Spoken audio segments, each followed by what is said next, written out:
معرفی سریال لست یا گمشده یک مجموعه تلویزیونی است که زندگی بازماندگان سقوط هواپیمایی را که از سیدنی به لس آنجلس می‌رفته به تصویر می‌کشند. آنها در جزیره مرموز و گرمسیری در اقیانوس آرام جنوبی گیر افتادند.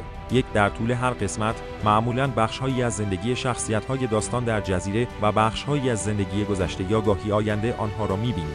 در این مجموعه تلویزیونی از گذشته نمایی بسیار زیاد استفاده می‌شود و گاهی نیز آینده نمایی به کار می‌رود. سریال لست به خاطر تأثیری که گذاشته مطمئناً باید در لیست بهترین سریال‌های خارجی جایی بگیرد. این مجموعه در واقع یک اثر انقلابی است که مخاطب‌ها را برای دیدن سریال‌های تلویزیونی ترغیب کرد و توانست روی این صنعت تأثیر غیرقابل انکار بگذارد. سریال لست الهام بخش مجموعه‌های تلویزیونی پس از خود بود و افراد زیادی به خاطر این اثر از ABC دست به ساخت سریال‌های خود زدند.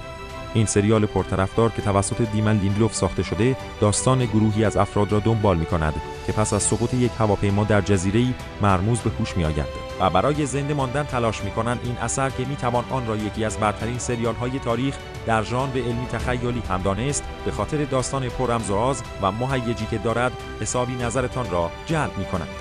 کافی است یک قسمت از سریال لست را ببینید تا به تماشای آن اعتیاد پیدا کنید. برای معرفی فیلم‌ها و سریال‌های روز دنیا کانال مووی استوریز را سابسکرایب نمایید.